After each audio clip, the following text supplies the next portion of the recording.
मी कार्यक्रमाला सुरुवात करतोय। मी डॉक्टर अमित सुमन तुकाराम पाटील फेसबुक लाईव्हवरती कोरोना व्हायरसच्या संदर्भात लॉकडाऊन जे झालेलं आहे त्या अनुषंगानं मुलांची काळजी कशी घ्यायची आणि त्यांचं प्रिव्हेन्शन या आजारापासून कसं करायचं आणि त्यांच्या मानसिक समस्या कोणत्या येऊ शकतात या संदर्भात अगदी थोडक्यात विवेचन करणार आहे। आपल्याकडे वेळ थोडा कमी आहे, पण कमीत कमी वेळात जेवढं जास्तीत जास्त मला सांगता येईल याचा मी प्रयत्न करेन। डिसेंबर 2019मध्ये कोरोना व्हायरस पहिल्यांदा चीनमधल्या वुहान प्रांतात सापडला आणि त्याच्यानंतर जानेवारी 2020मध्ये हा पॅन्डेमिक म्हणून WHO संघटनेनं घोषित केला। सध्या कोरोना व्हायरसच्या बातम्या आपण बघत असताना मुख्यत्वे करून हा आजार, या आजाराचे रुग्णांची संख्या, या आजारामुळं मृत होणाऱ्या रुग्णांची संख्या आणि याचा जगातल्या अर्थव्यवस्थेवर होणारा परिणाम याची मुख्यत्वे चर्चा होताना दिसते। पण प्रश्न तेवढ्यापुरता मर्यादित नसून आता 2-3 महिने झाल्यानंतर आणि लॉकडाऊनसारख्या गोष्टी संपूर्ण जगभरातल्या बऱ्याच देशात आल्यानंतर बऱ्याच लोकांना मानसिक काही आजारांना किंवा मानसिक अस्थैर्याला सामोरं जावं लागते आणि ही तर सुरुवात आहे। अजून हा आजार हे घाबरवण्यासाठी विधान करत नाही आहे, पण सध्या या आजाराची ट्रान्समिसिबिलिटी जी म्हणतो आपण, पसरण्याचा वेग म्हणतो, तो पाहता हा आजार आणखीन थोडं मोठं स्वरूप धारण करेल आणि त्यामुळं त्या संदर्भात लॉकडाऊनसारख्या गोष्टी ज्या करणं गरजेचं आहे त्या आणखीन थोडे दिवस वाढवाव्या लागतील अशी शक्यता आहे। तर मी एक बालरोग तज्ज्ञ म्हणून आज या संदर्भात लहान मुलांना कोणत्या समस्या येऊ शकतात आणि पालकांनी त्यांची काळजी कशी घेणे अपेक्षित आहे या संदर्भात अगदी थोडक्यात विवेचन करणार आहे। Don't panic but be vigilant असं WHOनं घोषवाक्य दिलेलं आहे ह्या कोविडच्या संदर्भात। ह्या संदर्भात आपण चर्चा का करायची? कारण लहान मुलांच्या समस्या ह्या वेगळ्या आहेत। या आजारामुळं जगभरातले जेवढी लोकसंख्या आहे त्यातले प्रत्येक वयोगट आपापल्या वेगवेगळ्या समस्यांनी ग्रस्त आहे। जसं की तरुण लोक आहेत ते त्यांच्या नोकरी आणि आर्थिक गरजांनी किंवा त्या चिंतेमध्ये आहेत। वयस्कर लोक त्यांच्या स्वतःच्या सामाजिक समस्या आणि स्वतःच्या आरोग्यविषयक जास्त चिंतित आहेत। पण यातला आणखीन एक महत्त्वाचा घटक आहे जो जवळपास जगाची 20-25% लोकसंख्या ज्यांच्या मुलं आहे, ती मुलं जी आहेत त्या संदर्भातल्या ज्या समस्या आहेत त्यांची अजून जास्त चर्चा होताना दिसत नाही। म्हणूनच जेव्हा ही चर्चा करायचं ठरलं त्यावेळी मला हा विषय पहिल्यांदा डोक्यात आला की लहान मुलांची काळजी कशी घ्यायची। कारण मोठ्या माणसांना काही गोष्टी सांगून ते समजू शकतात किंवा बंधनं घातली तर ते ऐकू शकतात, पण लहान मुलांना एखादी गोष्ट सांगितली तर ती ऐकतीलच याची शक्यता नसते आणि मानसिक अस्थैर्य असतं लहान मुलांच्यामध्ये। त्यामुळं या संदर्भात चर्चा करणे गरजेचं वाटलं मला, म्हणून मी आज हा विषय घेतला आहे। तर लॉकडाऊनमधली मुख्य गोष्ट अशी आहे की आपण एखाद्या ठराविक क्षेत्रामध्ये, जसं आपलं घर आहे किंवा आता आपण जिथं सध्या असो आजारी व्यक्ती एखाद्या हॉस्पिटलमध्ये, हे अडकून पडलेले आहेत आणि मानवी इतिहासामध्ये अशा प्रकारचं एक दूरत्व एकमेकांच्यामध्ये येण्याचं किंवा एकमेकांशी संपर्क साधताना शंका येण्याचं प्रमाण किंवा अशी शक्यता ही पहिल्यांदाच निर्माण झालेली आहे। त्यामुळे ह्या ज्या सगळ्या समस्या आहेत लहान मुलांच्या असतील किंवा मोठ्यांच्या, ह्या एकदम युनिक आहेत। म्हणजे या पहिल्यांदा कधी या अशा अनुषंगानं या समस्यांकडे पाहिलं गेलेलं नाही आहे। भारतातल्या जर लहान मुलांच्या समस्यांचा विचार करायचा झाला तर चाइल्ड हेल्पलाईन जी आहे 1098 नंबर, हा भारतभर सगळीकडे लहान मुलांना जर अडचण आली तर कोणी त्याच्यावरती कॉल करून त्या संदर्भात समस्यांचं निरसन करू शकतं। तर या 1098 या नंबरवरती गेल्या 2 महिन्यामध्ये जवळपास 50% कॉल्सची संख्या वाढलेली आपल्याला दिसते। त्याच्यामुळंच चाइल्डलाईन आणि युनिसेफ यासारख्या संस्था असतील किंवा WHO सारख्या संस्था असतील किंवा भारतामध्ये इंडियन अकॅडमी ऑफ पेडियाट्रिक्स संस्था असतील, त्यांनी लहान मुलांच्या मानसिक आरोग्याविषयी विचार करण्याचं आणि त्यावरती मार्ग कसे शोधता येईल याच्या संदर्भात चर्चा आणि मग त्यातून काही गोष्टी त्यांनी ठरवल्या आहेत की या अशा पद्धतीनं पालकांना जर सांगितल्या किंवा लहान मुलांची काळजी घेणाऱ्या लोकांना सांगितल्या तर त्याचा फायदा होऊ शकतो। त्या संदर्भात काही मार्गदर्शक तत्त्व ही तयार झालेली आहेत। मुख्य समस्या लहान मुलांच्या ज्या आहेत त्या इमोशनल आहेत, म्हणजे भावनिक आहेत। लहान मुलांना सैरभैर झाले आहेत, ते गोंधळलेले आहेत की त्यांना समजत नाही आपली शाळा का बंद आहे, व्हायरस म्हणजे नक्की काय, आजार होतो म्हणजे नक्की काय, भरपूर कमी वयातल्या मुलांना मृत्यू म्हणजे काय ह्या गोष्टीची कल्पना नसते। तर या सगळ्या गोष्टी आसपास आणि सतत न्यूज चॅनलवरून आपल्याला याच गोष्टी दिसत आहेत, तर त्यामुळे ते गोंधळलेल्या अवस्थेत आणि त्यामुळं त्यांच्या प्रत्येक वेळी ती मुलं येऊन आपल्याला सांगतीलच असं नाही. जसं मोठी माणसं एखादं नैराश्य जरी आलं किंवा एखाद्या गोष्टीमुळे जर आपल्याला फ्रस्ट्रेशन आलं तर आपण शेअर करू शकतो, तसं लहान मुलं करत नाहीत. तर ते कसं ओळखायचं हेही मी थोडक्यात आपल्याला यातून सांगणार आहे. सध्याचा जो आउटब्रेक झाला आहे किंवा मोठ्या प्रमाणात जे कोरोनाच्या साथीचा प्रादुर्भाव झाला आहे, त्याच्यामुळं विविध वयोगट मोठ्या प्रमाणात ॲफेक्टेड आहेत. त्याच्यामध्ये लहान मुलं हा एक मुख्य गट आहे. त्यांच्या समस्या काय आहेत? त्यांची पहिली समस्या ही आहे की त्यांच्या समस्या समजून घेता येतात असं त्यांना वाटलं पाहिजे. हे त्यांना कदाचित दिसतही नसेल किंवा त्यांना जाणवत नसेल किंवा ते व्यक्त करू शकत नाहीत. त्यामुळे आपल्या मोठ्यांच्याकडून हे अपेक्षित आहे की त्या लहान मुलांच्या समस्या आपण समजतो. दुसरी गोष्ट, त्या समस्या समजल्या तर त्या आपल्यापर्यंत पोहोचल्या आहेत किंवा आपले जे काळजी घेणारे लोक आहेत, जसे आपले पालक आहेत, शिक्षक आहेत. आता सध्या तरी शाळा बंद आहेत, पण ऑनलाईन जर आपला संपर्क असेल तर ते शिक्षक आहेत किंवा आपल्या विश्वासातील एखादी व्यक्ती असू शकते, जसे आजी आजोबा आहेत, आणखी लोक असतात. तर ह्या व्यक्तींना आपल्या समस्या समजलेल्या आहेत हे मुलांच्यापर्यंत पोहोचलं पाहिजे. म्हणजे पहिली गोष्ट आहे ती अंडरस्टँडिंग. दुसरी गोष्ट आहे की ॲब्सॉर्प्शन ऑफ देअर प्रॉब्लेम्स. तिसरी गोष्ट आहे how to deal with these problems. म्हणजे मोठ्यांना जरी ही समस्या समजली तरी आता परिस्थिती अशी आहे की यावर मार्ग काय काढायचा हे त्यांना समजत नाही आणि ते स्वतःच फ्रस्ट्रेटेड आहेत. त्याच्यामुळे मुलांच्या समस्या कशा सोडवायच्या हे त्यांच्या लक्षात येत नाही. तर हे यातून शंका निरसन करून किंवा त्यांचे प्रश्न सोडवून मार्ग कसा काढायचा ही तिसरी गोष्ट आहे. तर अंडरस्टँडिंग, त्याच्यानंतर absorption of problem and dealing with this problem, हे 3 महत्त्वाच्या गोष्टी आहेत. लॉकडाऊनमुळं काय झालं आहे की बंधनं आलेली आहेत आणि लहान मुलांचं आपल्याला माहिती आहे की पियर ग्रुप म्हणजे त्यांच्या वयोगटातल्या मुलांच्या बरोबर राहणं हे सोशलायझेशनसाठी खूप गरजेचं आहे आणि हा समाजशास्त्राचा नियम आहे. त्याच्यावर बंधनं आल्यामुळं आपल्या शाळा का बंद आहेत, आपले मित्र आपल्याला का भेटत नाहीत, आपले नातेवाईक आपल्यापर्यंत का पोहोचत नाहीत किंवा आपण त्यांच्याशी का त्यांच्यापर्यंत पोहोचत नाही, आपल्या सुट्ट्यांचं काय झालं, ह्या विविध वयोगटात ह्या मुलांना शंका येतात. ही एक समस्या आहे. दुसरी गोष्ट आहे ते गोंधळलेले आहेत. त्यांना समजत नाही की कोरोना सतत आपण रेडिओवर ऐकतो, FM वरती तेच चालू आहे, TV वरती तेच चालू आहे, वर्तमानपत्र उघडली तर कोरोनाचेच आकडे आहेत. तर ह्यामुळे काय झालं की मुलांचं मास मीडिया आणि सोशल मीडिया याचा ओव्हर एक्सपोजर झाला. एकतर ते घरात आहेत आणि ह्या बातम्यांसंदर्भातच सतत ते संपर्कात येत असल्यामुळे ह्या गोष्टीशी ओव्हर एक्सपोज झालेले आहेत. त्यामुळे ते सतत आपल्याला काहीतरी शंका विचारत राहतात आणि पालकांना तेवढा पेशन्स नसल्यामुळं, संयम नसल्यामुळं त्या प्रमाणात उत्तरं देता येत नाहीत किंवा बऱ्याचदा त्यांचं शंका निरसन होईल अशा भाषेत उत्तरं देता येत नाहीत. त्यामुळे तेही फ्रस्ट्रेट होतात. त्यामुळे ही सायकल सुरू राहते. मुलं आणि पालक हे सतत फ्रस्ट्रेट होत राहतात. तिसरी गोष्ट आहे आपल्याला समजण्यासारखी की ही फक्त सुरुवात आहे. आता आपण समस्येचं निराकरण केलं म्हणजे झालं असं नाही. कदाचित आणखीन 3-4 महिने शाळा सुरूही होणार नाहीत. कदाचित मुलांना शाळेत किंवा प्लेग्राऊंडवर जे म्हणतो आपण ते खेळता येणार नाही, इतर मुलांशी मिसळता येणार नाही. ही समस्या अजूनही वाढणार आहे. त्यामुळं आत्ता सध्या त्यांना फक्त गप्प बसून याचा इलाज होईल अशी काहीच शक्यता नाही. त्यामुळे त्याच्यावर जो आपण ठाम उपाय शोधणं गरजेचं आहे.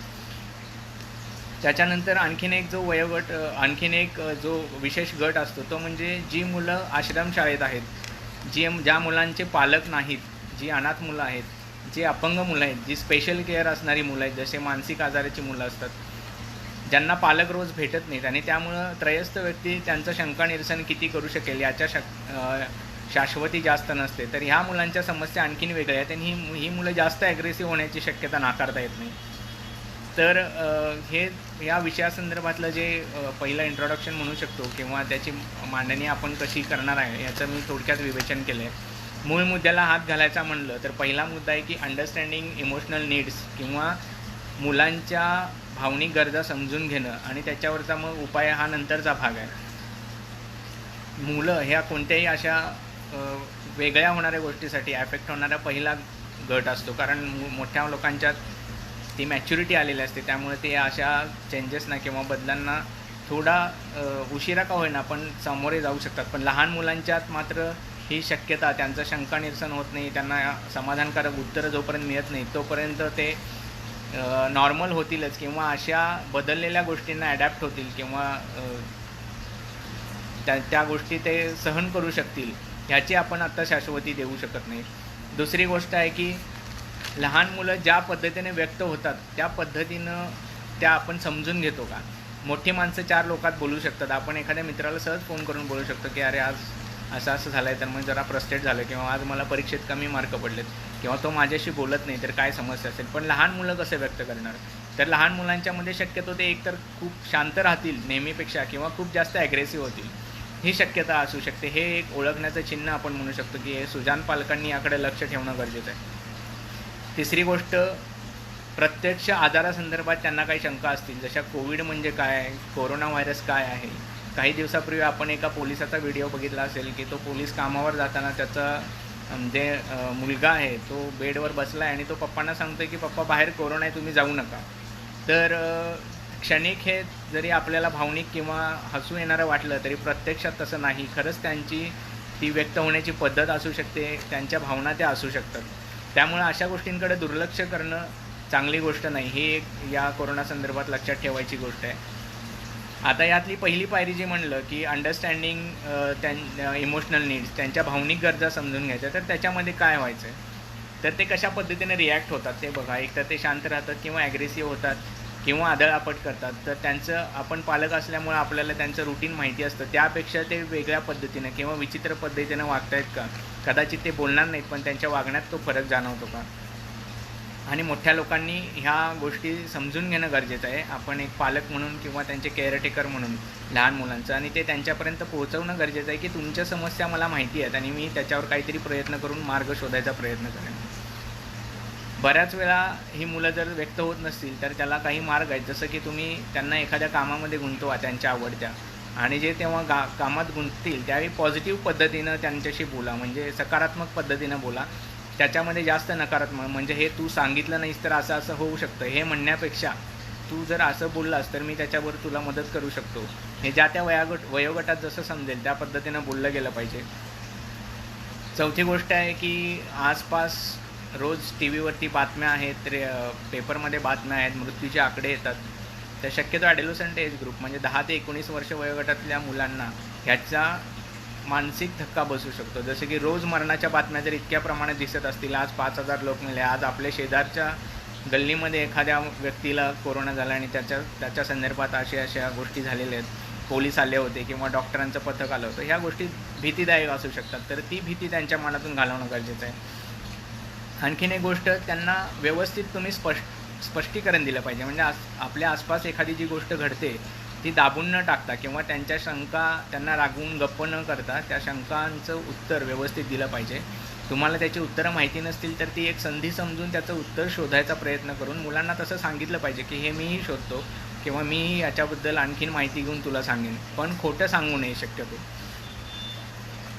आणखीन एक गोष्ट आहे की जास्तीत जास्त प्रमाणात जर टाळता येत असेल तर टी व्ही, रेडिओ आणि वर्तमानपत्रातल्या कोरोना संदर्भातल्या बातम्या कशा टाळता येतील याकडे कटाक्षानं लक्ष द्या. कारण मोठी माणसं जितकी वैतागलेली आहेत या बातम्या वाचून, आम्ही डॉक्टर असूनही आम्हाला कंटाळा आलेला आहे, या सतत नकारात्मक ज्या गोष्टी दिसतात, तर मुलांना या गोष्टीपासून परावृत्त करून ज्या गोष्टी या आजाराशी किंवा आसपासच्या अशा घडामोडींशी नकारात्मकदृष्ट्या जर निगडीत नसतील अशा गोष्टींचा जास्तीत जास्त एक्सपोजर कसा होईल याचा प्रयत्न करावा. आणि सगळ्यात महत्त्वाची गोष्ट, जर घरातच कोणाला हा आजार असेल किंवा आसपास जर मृत्यू झाला असेल तर तुम्ही काय करणार. तर यावेळी लहान मुलांचा गोंधळ वाढू शकतो, ज्याला आपण अँक्झायटी म्हणतो. अशा अवस्थेत ते जाऊ शकतात. त्यावेळी तुम्ही त्यांना पूर्ण विश्वासात घेऊन त्यांना त्याबद्दल माहिती देऊन त्याच्या पुढे जाऊन तुम्ही हे सांगितलं पाहिजे की हा आजार बरा होऊ शकतो, या आजाराने बरे होणारे लोक आहेत, आपल्यासाठी काम करणारे डॉक्टर आहेत, स्टाफ आहेत, मोठे मोठे रुग्णालय आहेत ज्याच्यामध्ये बरे होऊन येणारे रुग्ण आहेत. असा विश्वास त्यांना जर दिला तर त्यांच्या मनातला गोंधळ किंवा अँक्झायटी जी म्हणतो ती कमी होण्यासाठी जास्त मदत होईल. दुसरी गोष्ट की ह्या ज्या स्ट्रेसफुल गोष्टी आहेत किंवा अँक्झायटी करणाऱ्या गोष्टी आहेत यांच्याशी कशा प्रकारे आपण डील करायचं किंवा यांची उत्तरं कशी शोधायची, तर त्याच्यामध्ये 3 टप्पे आहेत महत्त्वाचे, हे व्यवस्थित ऐका. पहिली गोष्ट आहे की लिसन केअरफुली. दुसरी गोष्ट आहे की कम्फर्ट, आणि तिसरी जी गोष्ट आहे ती रिॲश्युअर.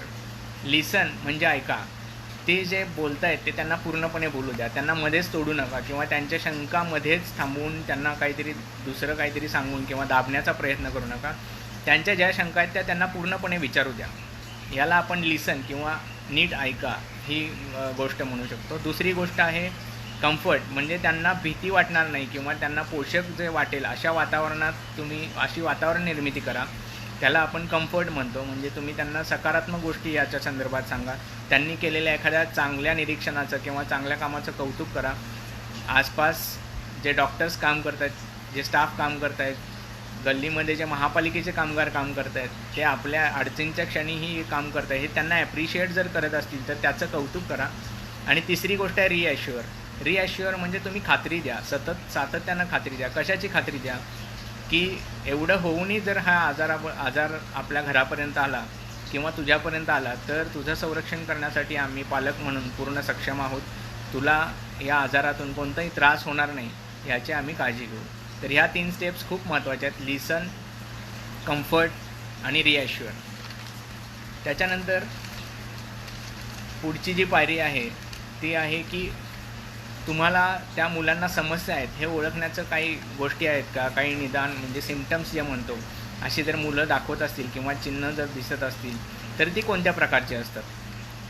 पहिली महत्त्वाची गोष्ट म्हणजे जी मुलं सातत्यानं तुमच्या नजरेसमोर आहे त्यांच्या वागण्यात होणारे फरक आहेत. मी आधीच सांगितल्याप्रमाणे ते एकतर शांत होऊ शकतात किंवा अतिशय ॲग्रेसिव्ह होऊ शकतात, आक्रमक होऊ शकतात. दुसरी गोष्ट त्यांची नेहमीची जी झोपण्याची सवय आहे आणि खाण्याची सवय आहे त्याच्यामध्ये बदल झालेले तुम्हाला जाणवतील. झोपल्यानंतर स्वप्न पडणं किंवा मोठ्यानं किंचाळून उठणं, स्वप्नामध्ये काहीतरी विचित्र किंवा भयप्रद अशा गोष्टी दिसणं, त्याचा परिणाम खाण्यावर होणं, अन्य कारणामुळे खाण्यावर परिणाम होणं, आधीपेक्षा बदलण्या खाण्याच्या सवयी किंवा ते कमी होणं, हे आणखीन महत्त्वाचं लक्षण आहे. किंवा एकतर ते शांत राहतील, काहीच विचारणार नाहीत, काहीच बोलणार नाहीत, स्वतःमध्येच मग्न राहतील, ज्याला आपण म्हणतो की विड्रॉन स्टेटमध्ये गेले आहेत मानसिकदृष्ट्या, की ते आपल्याशी काहीच बोलत नाहीत, ते ना कोणाशी एक्सप्रेस होतात, ना कोणाशी कशाबद्दल बोलतात. ही अवस्था आपण ओळखली पाहिजे. काही गोष्टी जशा आहेत की आपण त्याकडं शक्यतो दुर्लक्ष करतो, पण दुर्लक्ष करू नये. जसं की त्यांना डोकेदुखीचा त्रास होऊ शकतो किंवा पोटात दुखतं आहे हे असं ते तक्रार करू शकतात. ते टिपिकल कंप्लेंट्स आहेत. ह्या शाळेतली मुलं तरी करतच असतात बऱ्याच कारणांसाठी. पण याच्यामध्ये लक्षात घेण्यासारखी गोष्ट आहे, जर याला खरंच जर फिजिकल कारण म्हणजे एखादं डोकं दुखतं आहे आणि त्रास होत असेल तर ठीक आहे, किंवा पोटात दुखतं आहे आणि जंताचा प्रॉब्लेम झाला आहे तर ठीक आहे. पण अशा कोणत्याही कारणाशिवाय अचानक जर हे सातत्यानं अशा गोष्टी जर सांगत असतील, हा त्रास होतो आहे, तर हे त्यांच्यामध्ये असलेल्या गोंधळाचं किंवा अँझायटी किंवा कन्फ्युजन याचं एक लक्षण आहे. आणि ते एक त्याच्याकडे तुम्ही लक्ष देऊन, म्हणजे हे एक सायकोसोशल जो म्हणू शकतो आपण, मानसशास्त्रीय किंवा समाजशास्त्रीय एक लक्षण मानून त्याचे उपचार केले पाहिजेत किंवा त्यांना त्याच्याबद्दलचा कम्फर्ट दिला पाहिजे. आणखीन एक गोष्ट आहे की त्यांना जास्त भीती वाटू शकते. एखादी गोष्ट ते पूर्वी एकटे करत असतील तर त्यांना आता सध्या असं वाटेल की आता प्रत्येक गोष्टीच्या वेळी मला माझ्याबरोबर पप्पा पाहिजेत किंवा आई हवी आहे. तर ही जर गोष्ट होत असेल तर दिस इज चेंज इन बिहेवियर. आधी एकट्याने करणाऱ्या गोष्टी आता त्यांना एकट्यानं करायला येत नाही. जसं की बाथरूमला जाणं आहे, ह्या गोष्टी जर ते स्वतः एकट्यानं करत नसतील आणि आधी जर ती म्हणजे त्यांचं रुटीन असेल तर हा त्यांच्या स्वभावातला किंवा त्यांच्या वागणुकीतला बदल मानायला हरकत नाही. त्याच्यानंतर त्यांना आजूबाजूच्या गोष्टी आहेत त्याच्यामधला इंटरेस्ट कमी होणं जे म्हणतो, हे अगदी थेट डिप्रेशनचं लक्षण आपण नाही म्हणू शकत, पण ते सतत कुठल्या काळजीत असल्यामुळं कदाचित ते ह्या आजूबाजूच्या ज्या गोष्टी आहेत, म्हणजे पूर्वी गाणं म्हणायला त्यांना आवडत असेल, गाणी ऐकायला आवडत असतील, डान्स करायला आवडत असेल, आणखीन पेंटिंग आवडत असेल, आणि आता ते अचानकपणे जर या गोष्टींपासून दूर जात असतील तर ते त्यांच्यामधल्या ह्या आजाराच्या निमित्तानं किंवा या आसपासच्या परिस्थितीच्या निमित्तानं होणारा एक स्ट्रेसचा भाग मानायला हरकत नाही. मग तुम्ही काय करणार, तर त्यांच्याबद्दल कोरोना व्हायरसच्या बद्दल तुम्ही व्यवस्थित बोललं पाहिजे. त्यांना कदाचित ह्या वयात समजणार नाही की हा व्हायरस म्हणजे काय किंवा नक्की प्रसार कशामुळे होतो. तुम्हाला एक सोपं उदाहरण देतो. तुम्हाला सतत मास्क वापरायला सांगितलं जातं, डॉक्टरांच्याकडून हा सल्ला दिला जातो, किंवा सतत हात धुवायला सांगितला जातो. हे नेहमीच्याही जाहिरातीत आपण पाहत असतो, पण आता कोरोना आल्यानंतर याच्यावर खूप स्ट्रेस दिला गेला आहे. पण हे लहान मुलांच्या लक्षात येईल असं नाही. म्हणजे तुम्ही जर सांगितलं की 24 तास मास्क लावून बस, तर ते बसणार नाही, कारण ते त्यांच्या स्वभावात नाही किंवा त्याचं जे सिरियसनेस असतो तो त्यांच्यापर्यंत पोहोचत नाही. तर ह्या गोष्टी त्यांना समजतील अशा भाषेत आणि सकारात्मक भाषेत. म्हणजे तू मास्क लावला नाहीस तर तू आजारी पडशील, ह्याच्यापेक्षा मास्क लावलास तर तू आजारी पडणार नाहीस अशी भाषा वापरून, म्हणजे सकारात्मक जे बोलतो, नकारात्मक न बोलता सकारात्मक भाषेत बोलून त्यांना जर आपण खात्री दिली, रिॲश्युअर केलं, तर त्याचा चांगला परिणाम होऊ शकतो. त्यांना शक्यतो 11 ते 19 वयोगटातली मुलं आहेत, जी कॉलेजमध्ये आत्ताच जायला चालू झाले किंवा ज्यांची 10वी झालेली आहेत, अशी जी मुलं आहेत, त्यांना वेगवेगळ्या स्रोतातून माहिती मिळते. म्हणजे तुम्ही त्यांच्यावर बंधन घालू शकत नाही. ते नेटचा वापर करतात, पेपर वाचतात, टी व्ही बघतात. तर त्याच्यामध्ये तुम्ही त्यांना अशी माहिती द्या की ते बघू नको असं म्हणणं नकारात्मक होईल. त्यापेक्षा क्रेडिबल सोर्सेस म्हणजे विश्वासार्ह माहिती कुठं मिळेल याची तुम्ही माहिती द्या. जसं की सोशल मीडियामध्ये शक्यतो खोट्या किंवा चुकीच्या किंवा अचूक नसणाऱ्या बातम्या येत राहतात. तर त्या बातम्या त्यांच्यापर्यंत जर पोहोचत असतील तर त्याचा वाईट परिणाम त्यांच्यावर होऊ शकतो. ह्या मानसिक समस्यांची लक्षणं आणि ह्या आजारासंदर्भानं येणारे त्यांच्यावरचे स्ट्रेस या संदर्भात मी आत्ता एवढ्यात बोललो आहे. पण याच्यापुढे आता करायचं काय आहे, तर लहान मुलांनी फार काही करायचं नाही आहे. त्यांना आपण मदत करायची आहे. त्याला आपण पॅरेंटिंग गाईड म्हणतो किंवा पालकत्वाचं मार्गदर्शन कसं करायचं. तर त्याच्यासाठी पहिला सगळ्यात महत्त्वाचा मार्ग आहे जो आपण कधीच आयुष्यभर पाळत नाही, तो म्हणजे वेळ काढा. आणि आता तुम्हाला तुमची इच्छा नसली तरी वेळ दिलेला आहे, त्याच्यामुळे त्या वेळेचा सदुपयोग केला पाहिजे. लहान मुलांशी बोलण्यासाठी, घरातल्या लहान मुलांशी बोलण्यासाठी एक ठराविक वेळ ठरवा, की अशी वेळ ठरवा की ती त्यांनाही कम्फर्टेबल राहील आणि तुम्हालाही कम्फर्टेबल राहील. आणि ती एक सातत्यपूर्ण वेळ ठेवा. म्हणजे आज 7 वाजता, उद्या 9 वाजता, परवा 11 वाजता असं करण्यापेक्षा रोज सकाळी 9 वाजता माझे पप्पा माझ्याशी बोलतात, माझी आई माझ्याशी बोलते, असं जर झालं तर रोज त्यांना उत्सुकता लागून राहील की आज काय बोलणार आहेत, आज माझ्याशी कशा संदर्भात माहिती देणार आहेत. तर ह्या गोष्टी तुम्ही करा. दुसरी गोष्ट, लहान मुलांच्याबद्दल नवीन नवीन संकल्पना वापरून बोला तुम्ही. म्हणजे हात धुण्याचं महत्त्व आहे हे बऱ्याच पद्धतीने सांगता येतील. त्याचे इंटरनेटवर बरेच व्हिडिओ आहेत. त्याचं महत्त्व अधोरेखित करणाऱ्या बऱ्याच आजूबाजूला गोष्टी असतात, त्या तुम्ही सांगा. शक्यतो टीनेजर्स जे म्हणतात, म्हणजे 13 ते 19 वयोगटातली जी मुलं आहेत त्यांच्यासाठी काय आहे, तर त्यांना ज्या गोष्टीमध्ये इंटरेस्ट आहे त्या गोष्टी तुम्हाला माहिती हव्यात. जसं की या वयोगटात शक्यतो स्पोर्ट्स म्हणजे खेळ, ठराविक गाणी, ठराविक म्युझिशियन्स, ठराविक कला याच्यामध्ये त्यांना इंटरेस्ट असतो. तर त्यामध्ये तुम्ही एक इंटरेस्ट दाखवून त्यांच्याशी बोला, जेणेकरून ते त्यात गुंतून पण राहतील. आणि जर त्यांना असं पॉझिटिव्ह कम्फर्टेबल वातावरण तयार झालं तर त्यांच्या समस्याही तुम्हाला हळूहळू कळतील किंवा ते तुमच्याशी बोलतील. अशा वातावरणात राहा. फोन आणि टी व्हीचा कमीत कमी वापर करायला त्यांना शिकवा. त्याच्याऐवजी जर पुस्तकं वाचायला देता आली किंवा ह्या इंटरनेटचा वापर अभ्यासासाठी, फक्त शालेय अभ्यास नाही तर माहिती घेण्यासाठी, माहितीचा ॲनालिसिस करण्यासाठी कसा उपयोग होऊ शकतो, जगभरातल्या गोष्टी आपल्याला कशा कळू शकतात, या संदर्भात त्यांना मार्गदर्शन करा. त्यांच्यासोबत एखादी ॲक्टिव्हिटी करा. जसं की मुलं मुली जे थोडेसे यंग असतील, म्हणजे टीनेजर्स असतील, त्यांना तुम्ही स्वयंपाकात एखादा पदार्थ करायला, त्यांच्या आवडीचा एखादा पदार्थ करायला बोलवू शकता. त्यांच्या वाढदिवसासाठीच्या ज्या गोष्टी लागणार आहेत केकसारख्या, त्या बनवण्यासाठी त्यांच्यामध्ये त्यांचा सहभाग तुम्ही निश्चित करू शकता. ह्यामुळं काय होईल, स्ट्रेस कमी होईल आणि ते बोलायला लागतील तुमच्याशी. आणखीन एक गोष्ट आहे की आता शाळा बंद आहेत, पण अभ्यास तरी काही बंद होणार नाही. आज ना उद्या शाळा चालू होतील आणि पुढच्या वर्गात जायचंच आहे. तर झालेले जे वर्ग आहेत त्यातल्या अभ्यासाबद्दल थोडक्यात त्यांना आवडते त्या विषयाबद्दल चर्चा करता येईल. काही मनोरंजक गोष्टी जशा इतिहास आहे, भूगोलसारखे विषय मनोरंजक पद्धतीनं त्यांच्यापर्यंत पोहोचवता येते. आपण जे नेहमी म्हणतो, तर नेहमी आपल्यालाही वेळ नसतो, मुलांनाही वेळ नसतो, शाळा असतात, क्लासेस असतात, तर त्यांना आपली इच्छा असली तरी इतक्या विस्तृत पद्धतीनं आपण बोलू शकत नाही. तर ह्या गोष्टी जर तुम्हाला आणखीन जास्त इंटरेस्टनी जर सांगता आल्या, समजावून सांगता आल्या, तर त्या तुम्ही निश्चित त्यांना सांगा. आणि शक्यतो ह्या गोष्टी सकारात्मक, मुलांनी चुका जरी केल्या किंवा ते तुमच्याशी व्यवस्थित बोलले नाहीत तरी ते एक त्यांच्या स्ट्रेसचं लक्षण मानून तुम्ही त्यांच्या बरोबर बोला, ना की तुम्ही त्रास करून घेऊन बोलला तर तुम्हालाही त्रास होणार आहे आणि मुलांनाही त्रास होणार आहे. त्यामुळे ती गोष्ट शक्यतो टाळा. वेळ तुम्ही तर काढण्याबद्दल मी बोललोच आहे. नवीन नवीन संकल्पना आहेत. त्याच्यानंतर टी व्हीचा वापर कमी करणं आहे, अशा बातम्यांचा एक्सपोजर कमी करणं आहे. आणखीन गोष्टी काय करता येतील की लहान मुलं तुमच्या गोष्टींचं अनुकरण करतात, त्यामुळे तुम्ही ज्या गोष्टी करता त्या मन लावून करा, व्यवस्थित करा. तुम्हाला त्यांच्याकडून ज्या अपेक्षित गोष्टी आहेत त्या तुम्ही पहिल्यांदा प्रयत्न करा करण्याचा, तर मुलंही तुम्हाला फॉलो करतील. दुसरी गोष्ट आहे की तुम्ही त्यांच्याशी कसं बोलता हे जास्त महत्त्वाचं आहे. तुम्ही सकारात्मक पद्धतीनं बोलाल तर ते सकारात्मक पद्धतीनं प्रतिसाद देतील. तुम्ही सातत्यानं नकारात्मक गोष्टी जर सांगत राहिला तर मग त्यांचा कदाचित रिस्पॉन्स यायचाही कमी होईल किंवा ते नकारात्मक पद्धतीनं रिॲक्ट होतील. त्यांच्या केलेल्या प्रत्येक कामाचं कौतुक करा. जे चांगली कामं जर करत असतील तर त्याचं कौतुक करा. आता एकत्र जरी खेळता येत नसलं तर गार्डनिंगसारखे विषय आहेत, अशामध्ये जर समजा एखाद्या फुलझाडाची माहिती आहे, एखाद्या फुलाची माहिती आहे, एखादं झाड त्यांनी लावलं असेल तर त्याबद्दल तुम्ही त्यांचं कौतुक करा. आणि लॉकडाऊनमध्ये सगळ्यात महत्त्वाची गोष्ट आहे की घरी जे पाळीव प्राणी आहेत त्यांच्याशी आपण खेळू शकतो, त्यांच्या संदर्भात आवड निर्माण करा मुलांच्यामध्ये. हे आणखीन एक सकारात्मक गोष्ट तुम्ही करू शकता. त्यांच्या गरजा तुम्ही लक्षात घ्या. मुलांना जे हवं आहे ते आधी बघा. तुम्हाला जे करायचं आहे ते त्यांच्यावर लादू नका. आणि सगळ्यात महत्त्वाची गोष्ट म्हणजे खरं सांगा. ते जर एखाद्या गोष्टीबद्दल विचारत असतील तर ती खरी माहिती द्या. तुमचं रुटीन आता बदललं आहे, म्हणजे शाळा चालू असतानाचं रुटीन, तुमचं ऑफिस चालू असतानाचं रुटीन आणि आजचं रुटीन यामध्ये जमीन आसमानचा फरक आहे. तुमचं रुटीन फ्लेक्झिबल ठेवा, पण शक्यतो काही गोष्टी ठराविक वेळेतच करता येतील या गोष्टीकडे लक्ष द्या, जेणेकरून त्यांना रोज नवीन बदल जाणवता आहेत आणि मग त्याच्यामुळे आणखीन त्यांची अँझायटी किंवा गोंधळ वाढतो. असं होऊ नये.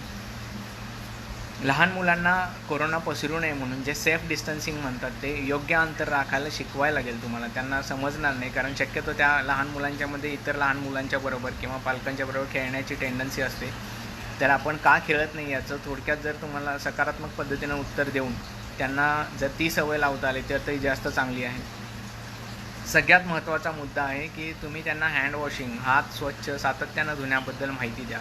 ह्या गोष्टी सकारात्मक पद्धतीने पोचवा. यामुळं आजारी पडणार नाही, ह्याच्यामुळं घरात आजार पसरणार नाहीत, याच्यामुळं आपलं आरोग्य चांगलं राहू शकतं. ह्या गोष्टी त्यांना सांगा, जेणेकरून ते या पॉझिटिव्ह पद्धतीने घेतील. आणि त्याचं महत्त्व जोपर्यंत त्यांना समजणार नाही तोपर्यंत लहान मुलं ती गोष्ट पाळत नाहीत. त्यामुळं हँड वॉशिंग आणि चेहऱ्याला हात न लावणं ह्या गोष्टी तुम्ही सातत्यानं त्यांना सांगा. टीनेजर वयोगटामध्ये एक्सरसाइजची जर सवय नसेल तर एक्सरसाइजची सवय तुम्ही लावू शकता. तुम्ही त्यांच्याबरोबर एखादं वर्कआउट केलं तर त्यांचे आणि तुमच्या जे बॉन्डिंग आहे ते आणखीन चांगल्या पद्धतीनं वाढू शकतं. त्याच्यानंतर त्यांच्या प्रश्नांची खरी उत्तरं द्या. त्यांना ज्या गोष्टी संभाव्य होणार आहेत त्याच्याबद्दल लवकर माहिती द्या आणि योग्य माहिती द्या. आसपास ज्या गोष्टी घडत आहेत त्या ऐकायला येतात. कदाचित एखादे नातेवाईक पण फोनवर सांगू शकतात, कदाचित एखादा मित्र सांगू शकतो, एखादा व्हॉट्सअप मेसेज येऊ शकतो. तर खरी माहिती कोणती आणि खोटी माहिती कोणती ते कसं ओळखायचं किंवा त्याबद्दल पालकांचं मार्गदर्शन कसं घ्यायचं या संदर्भात तुम्ही त्यांना मार्गदर्शन करा.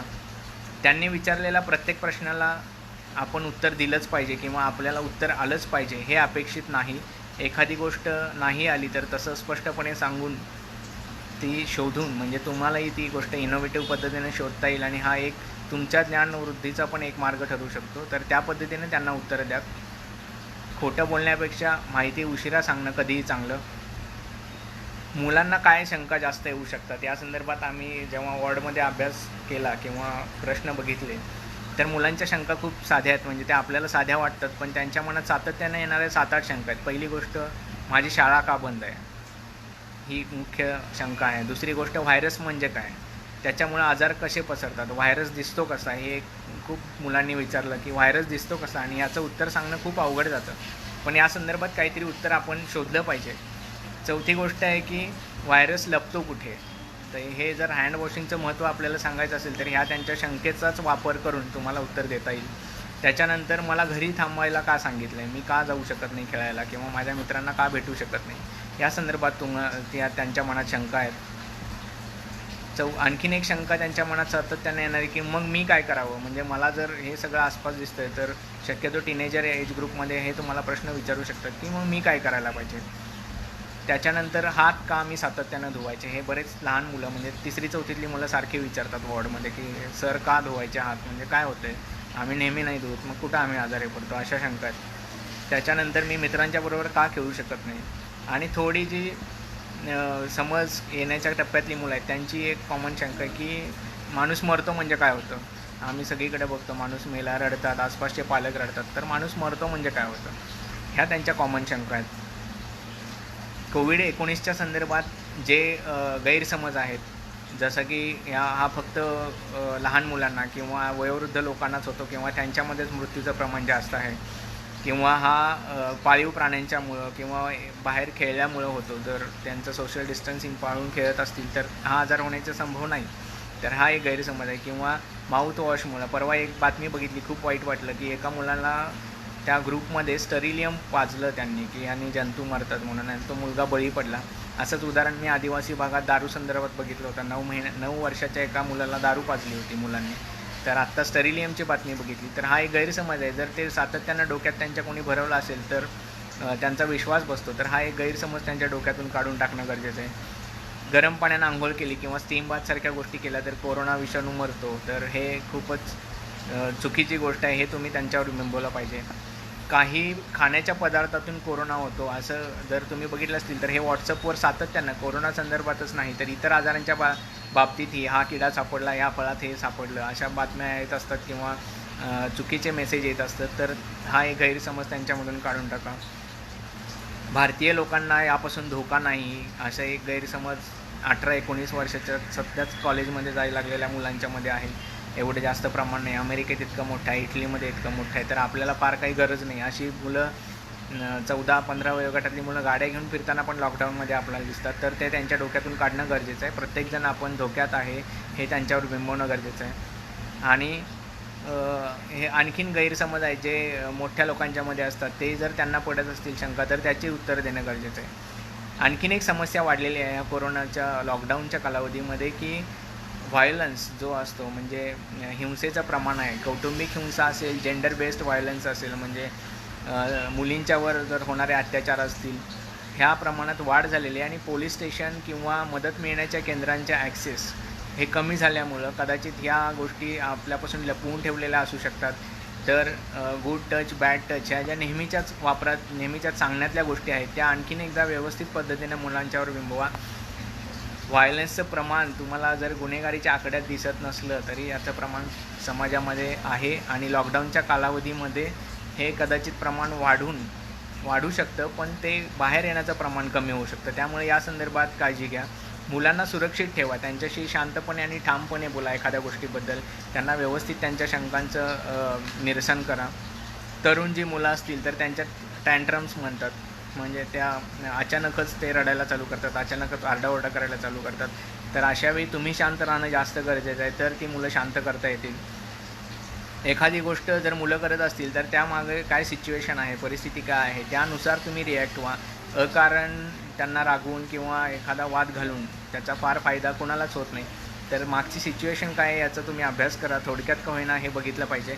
रुटीन तुमचं सेट करून ठेवा. रोजच्या ठराविक कालावधीमध्ये ठराविक गोष्टी होतील, जसं जेवण असेल, थोडा अभ्यासाचा कालावधी असेल तर ते तुम्ही सेट करा. त्याच्यानंतर आज ही जी गोष्ट झाली आहे लॉकडाऊनमुळे, एक सगळ्यात मोठी संधी जर काय मिळाली असेल तर कौटुंबिक स्वास्थ्य. आज आईवडील मुलांना भेटण्याचं प्रमाण कमी आहे, ते आजी आजोबांना भेटण्याचं प्रमाण कमी आहे, भाऊ बहिणी एकमेकांना भेटण्याचं प्रमाण कमी आहे. तर हा लॉकडाऊनचा कालावधी हा सुसंधी समजून त्याचा वापर करता आला तर खूप चांगला आहे. त्याच्यानंतर मुलांना स्वतःचं संरक्षण कसं करायचं याबद्दलचे जर धडे देता येतील तर मोकळा वेळ आहे, याच्यामध्ये बऱ्याच गोष्टी तुम्ही शिकवू शकता. जर तुम्ही स्वतः एखादी गोष्ट करत असाल, एखाद्या गोष्टीत नैपुण्य प्राप्त असेल तर त्या गोष्टी तुम्ही सांगू शकता. आज तुम्हाला वेळ आहे तर बसून तुम्ही ह्या 4 गोष्टी बोलू शकता. एखादा खेळ त्यांना नवीन शिकवू शकता, एखाद्या खेळाबद्दल बोलू शकता. तुमचा मुलांच्या बरोबरचा विश्वास आणि मैत्रीचं नातं वाढवण्यासाठी ह्या कालावधीचा खूप सकारात्मक पद्धतीने तुम्ही वापर करू शकता. एवढं सगळं करताना मुलांच्या जर काही ज्याला आपण म्हणतो की सेक्शुअल ॲब्यूज होताना आसपास किंवा आपल्या जवळ, तर या संदर्भात 1098 हेल्पलाईन आहे किंवा पोलिसांची मदत घ्यायला कधीही कचरू नका. एखाद्या मुलाचा जीव किंवा मानसिक अवस्था जी आयुष्यभर विकलांग होऊ शकतो ती त्यातून वाचवता येऊ शकते. आणि 1098 हा नंबर सतत लक्षात ठेवा. त्या संदर्भात चाइल्ड हेल्पलाईनचा नंबर आहे. आणखीन एक महत्त्वाची समस्या आहे सोशल मीडियाची. तुम्ही ऑनलाईन राहता तर तुम्ही काय करणार? सतत टी व्ही बघू नको, मोबाईल बघू नको हे सर सांगणं शक्य नाही.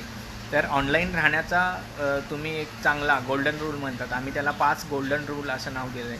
5 जे नियम मी आता सांगतो थोडक्यात अगदी एका वाक्यात, तर ते पाळले तर त्याच्यामुळं स्टे सेफ ऑनलाईन असं आपण म्हणतो. स्टे होम आत्तापर्यंत झालंच आहे, स्टे सेफ झालं आहे, आता स्टे सेफ ऑनलाईन मुलांच्यासाठी कसं करता येतील.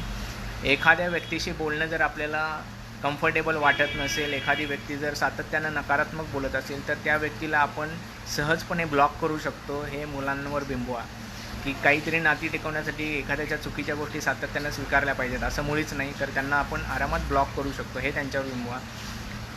अनोळखी व्यक्तींच्याकडून फ्रेंड रिक्वेस्ट ॲक्सेप्ट करू नका शक्यतो फेसबुकसारख्या मीडियावरती. त्याच्यानंतर एखाद्या ईमेलबद्दल जर तुम्हाला माहिती नसेल किंवा तुमच्या संदर्भित नसेल तर ती पालकांना सांगून ईमेल ब्लॉक करा किंवा ती ओपन करू नका.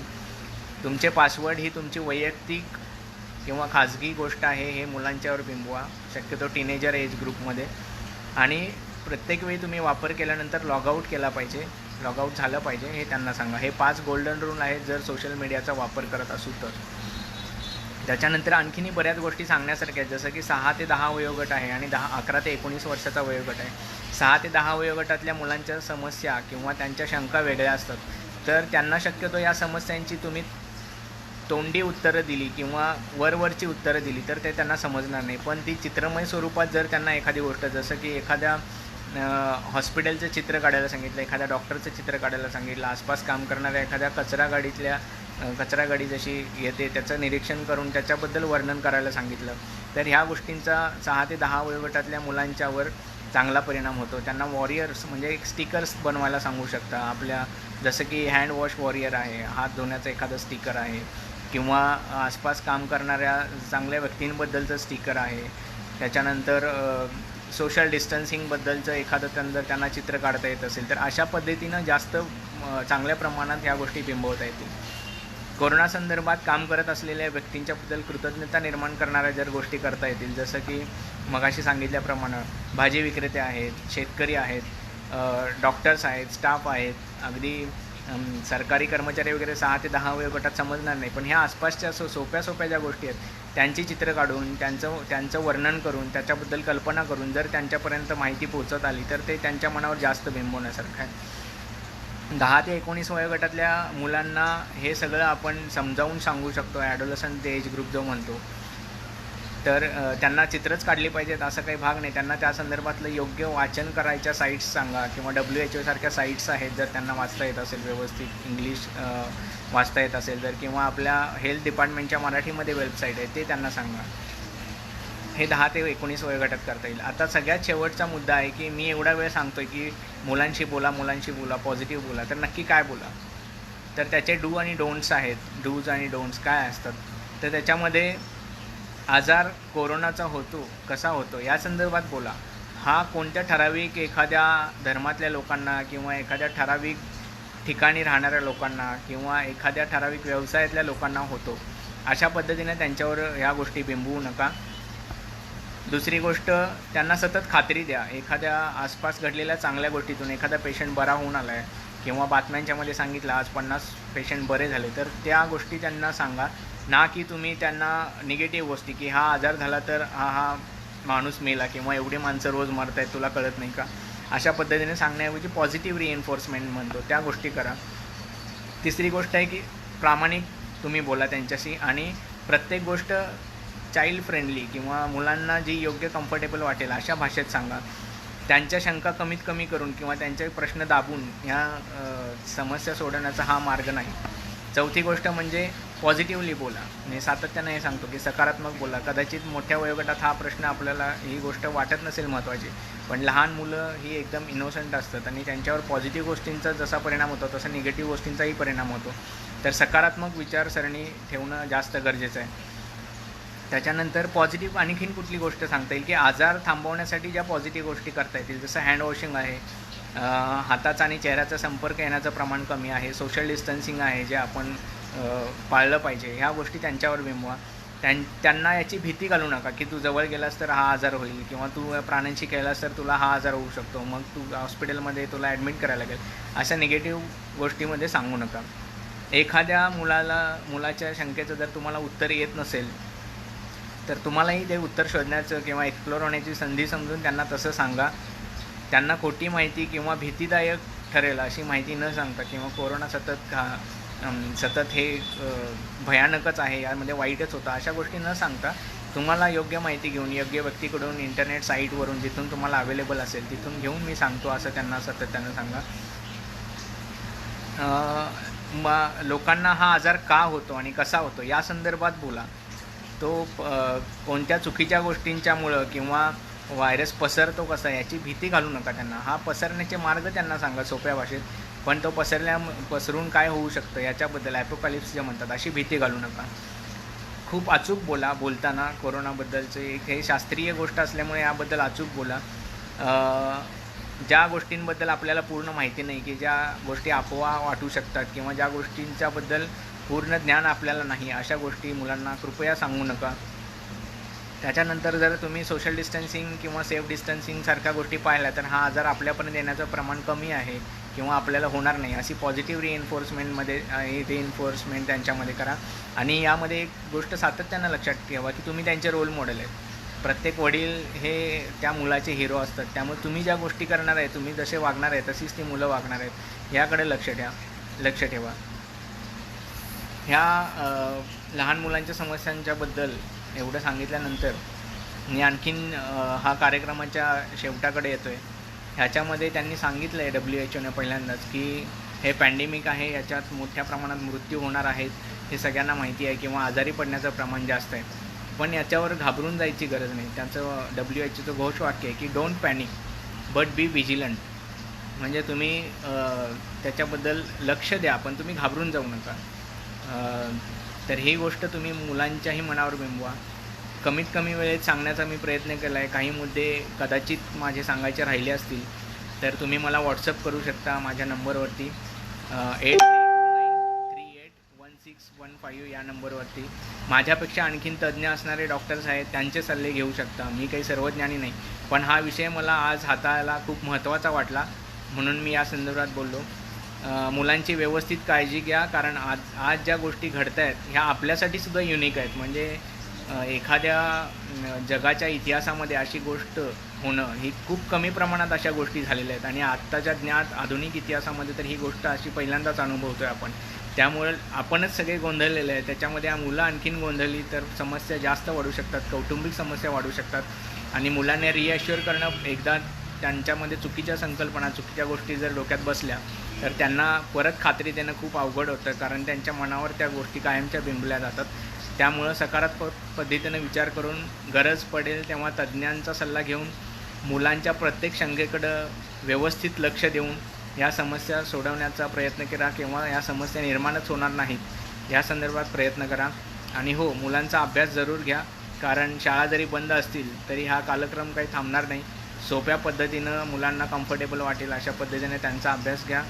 आसपासचे जे लोक लढत आहेत कोरोनासाठी त्यांच्याबद्दल कृतज्ञता जागृत करण्याचा आणि त्यांच्या मनामध्ये, जसं आपण सैनिकांच्याबद्दल बोलतो तसं आज डॉक्टर आणि स्टाफ, महापालिकेचे कर्मचारी, तुम्हाला 24 तास लाईट पुरवणारे कर्मचारी, भाजी विक्रेते, शेतकरी हे आजचे हिरो ठरलेले आहेत. तर मुलांना तुम्ही हिरो काय असतात आणि एंटरटेनर काय असतात, म्हणजे आजच्या घडीला नटनट्यांना कोणीच विचारत नाही. आज तुम्हाला डॉक्टरांची जास्त गरज आहे, तुम्हाला सिस्टरांची, ब्रदर्सची जास्त गरज आहे, तुम्हाला महापालिकेच्या कर्मचाऱ्यांची जास्त गरज आहे. तर खऱ्या आयुष्याची जाणीव करून देऊन खऱ्या आयुष्यात हिरो कोण असतात या संदर्भात तुम्ही जर या मुलांच्या मनावर जर चांगले संस्कार केले, या गोष्टी बिंबवल्या, तर येणाऱ्या 21व्या शतकातला भारत हा फक्त शारीरिकदृष्ट्या सक्षम न राहता मानसिकदृष्ट्याही कणखर आणि कोणत्याही समस्येला कणखरपणे सामोरं जाणारा तयार होईल, अशी मी खात्री बाळगतो आणि मी माझं विवेचन इथे थांबवतो. धन्यवाद.